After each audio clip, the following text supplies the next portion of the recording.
Hi guys, welcome back to my channel, The Ink the Reader. Today I just went to see my friends for our book club. So it was in central London. Picked up a couple of books, literally two, and I decided that it was time for me to do a small haul so I can put these books away. Because I am without space downstairs to keep them and I want to hold them before I put them on my shelves. So you'll notice that I, first of all, don't purchase many books these days, but also I am kind of shifting this year at least. My focus is on purchasing Berserk with special editions, which are basically between 30 and 40 pounds each volume. So each month I guess I tend to kind of keep a bit of money aside to purchase those instead of purchasing 4 or 5 books with that. So I noticed that since I've started collecting the deluxe editions, I bought a bit less, but also this year I got back into reading manga and watching anime. So I've seen that I kind of buy half manga and graphic novels and half books, so the amount of books is just a bit diminished. Said that, I got a quick nice small haul for you and I'm gonna share with you. And if you're wondering, yes, this is a Junji Ito shirt I got on Etsy or some place. It's been ages, but I wanted also to potentially show my Fairy Loot editions, but then I thought I always do unboxing for them, so what is the point of me to showing them again? If you're very curious of what I get for Fairy Loot, which are stunning beautiful editions of books, you can watch that. However, the only one I'm going to show, and I'm going to start with that, is the one that I lost footage of my unboxing for. So the adult May book box came in and I opened it on camera and unfortunately I lost all that footage, and so I wanted to show you this edition. That is the Fairy Loot edition. To be fair, it's nothing special, I'll be really honest. I've seen this book in bookshops and it's pretty much similar. Again, nothing special even in the bookshop, but what you have with Fairy Loot is these. If I remove my hands, that would be helpful. And these end papers, which are nice. And you got these and these. And I don't know much about these apart from it's an adult fantasy standalone, which is something that many people have criticized just because it's not very big as a book. So it doesn't allow for the story to be fully fleshed out, I heard. All I know about is that this girl, she is kind of a magic thief, like she steals magic stuff and she works for these group of people that are after these grimoires or something. So I don't know if she steals them for them or whatever. I literally didn't bother reading through all of these, so I could be potentially completely wrong, but I just know that she steals stuff. She's good at stealing stuff, and we will see how this develops. I have heard horrible reviews though, so I'm gonna read this in June and hopefully won't hate it as many other have. Shall I start with the graphic novels and manga and then the books? I'll do the opposite so I can put tabs on. So as said, I will start with the books, so then I will put tabs for the graphic novels and manga. And so the first one, it's actually the only one that I've already read of this pile, and that you're gonna see my thoughts on the wrap-up at the end of the month, but I don't know if I'm gonna keep this. But this is Emily Ratajkowski, My Body. This is a collection of essays, it's a non-fiction, and they're very much this essay autobiographical, and it's Emily Ratajkowski, basically the famous model, recounting some experiences throughout her life and a bit of her childhood and how she got into modeling, what it meant for her, and now that she's become a mother, how she sees herself. So yeah, all my thoughts are gonna be in my wrap-up. So that was that. Then the other hardback, another hardback I got here, which is 6 Crimson Cranes. This is a YA fantasy. I'll be really honest, I bought these because of, I mean, this looks nice on my bookshelves, but also is Asian inspired and I wanted to try more that kind of look at those mythology Asian mythology that I don't know much about. So this is about this young girl. She has magic in her veins, but she has kept it as a secret.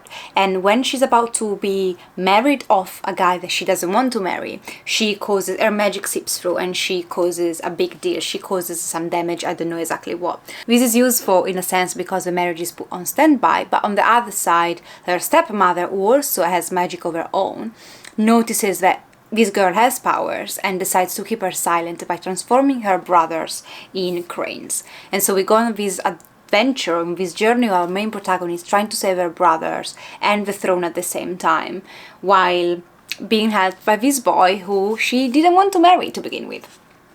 So that's all I know, and to be fair, I mean, the book inside is okay, but outside is so stunning.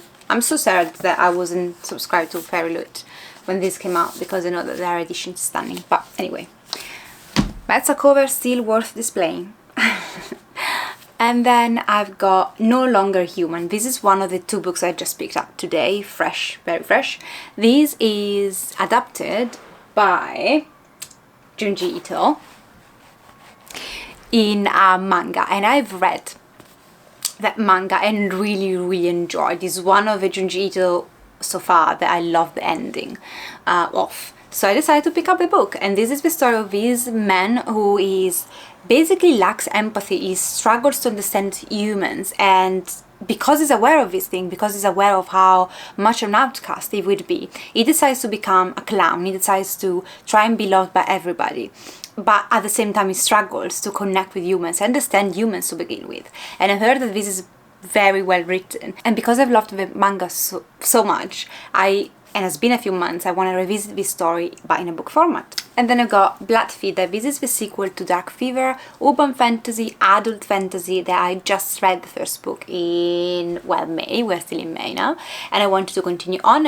And the premise is that you got 2 twins. One of them, Alina, she goes to Dublin to study, and then when she's there, at one point after a few months, she is brutally murdered. So you got Mac, the other twin, who is just living her life, having a good time. I think she's a waitress in America, where she's living in Colorado, when she decides that because no one is doing very much anything about her sister's death and murder, she decides to travel to Ireland and try to solve it. But when she goes there, it turns out that she is someone special. Her and her twin are someone special, and there are fays involved. And I'm just gonna leave it at there. So my thoughts and all that of the first book is gonna be in my wrap-up, but I bought the second book because I want to continue on. Another book that I purchased today, and I don't know anything about, in the sense that I don't remember the synopsis, but I've heard so many people praising this that I saw this in Waterstone and I wanted to try it out for myself. This is The Rage of Dragons, book 1 in The Burning. I don't know anything, literally anything about the synopsis of this, apart from the fact that this is a revenge story. That's what I remember, and I think it's an adult fantasy. I think so. I don't know. I'm gonna read it for myself. It's been all over BookTube, and I think the sequels as well are very well loved, so I will try that. But yeah, I remember this guy who wants revenge for something. Hopefully he's gonna get it. Then I got The Cabin at the End of a World. This is one that I heard so many people talk about a few months, years back, and this is about this family. They go in the cabin to have a holiday, mother, father and daughter, and all of a sudden a group of men arrives, and basically it's a home invasion story where these men go in, and these families forced to do horrible things in order to survive, because these men are saying, you know, if you do these things, I'm gonna let you leave, but also we are gonna save the world. So it looks like, it sounds nuts. I heard that a lot of people are very upset about the ending, but it's one of those books I want to read for myself before I can get spoiled by anybody else and judge for myself. And second to last book, I've got the Book of Accidents, and this is another horror, and this is about this mother and father. They move back to their childhood town with their child, and both of them had horrible experiences in that small town. Both are victims of childhood trauma, and when they go back in this town, there is also an entity, like something spooky, some body or something very spooky happening, and I don't know why they would ever think going back to town and living that's a good idea. Maybe financial constraints, I don't know, but they move back, and those things that they remember from their child, they start to happen to their own child. So that's all I know. I've heard great things about these, and I just want to find out what happens. Haunted house, this kind of creepy town stuff are definitely my cup of tea when it comes down to horror. And speaking of horror, the last book is actually a horror book, and it's Tell Me I'm Worthless. So this is, I believe we have a trans main character, but this is about these three girls that when they were very young, they went in this house and something very disturbing happened in that house, and now that they've left that house, their family, after that occurrence, their life kind of takes a very dark path. They all have issues, and all of a sudden our main protagonist decides to face the horrors, so go back to her memories, to the trauma. I don't know if she goes back to the house and sort them out, sort those memories out, trying to understand and realize and put together pieces of what happened to them, because one of the girls especially has been left in the house, or she needs rescue, so they need to understand what happened back then in the house to help this friend now. And I don't know anything else, but again, I've heard praises about these and I'm curious. I had completely forgot one of the most exciting book for me that I bought, and this is 12 Rules for Life by Jordan B. Peterson, and he is a psychologist. He's someone who I've been following online mostly, but also someone that I kind of look up to professionally in a lot of things. And I wanted to read these books finally.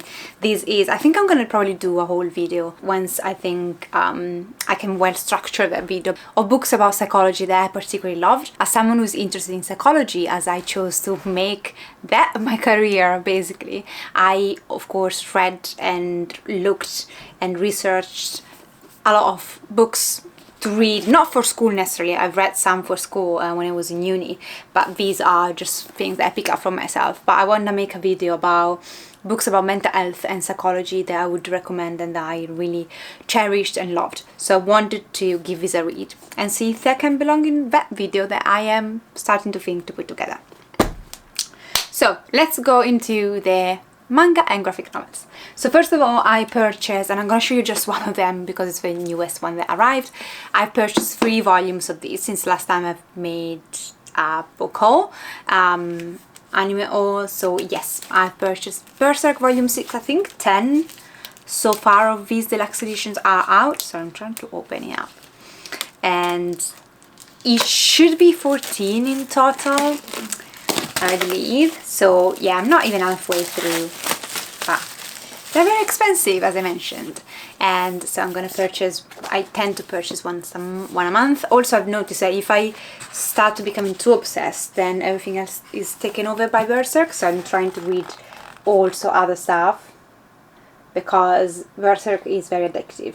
Said that, I've done a whole video about the Golden Age arc and the volumes I've read so far of Berserk, so I'm gonna link it down below if you're interested in more spoilery discussion about Berserk so far, what I've read and why I loved it, and what also I had some grudges upon in a sense, or wanted to discuss a bit more. But another thing I picked up were volume 6 and 7 of Adventure Time.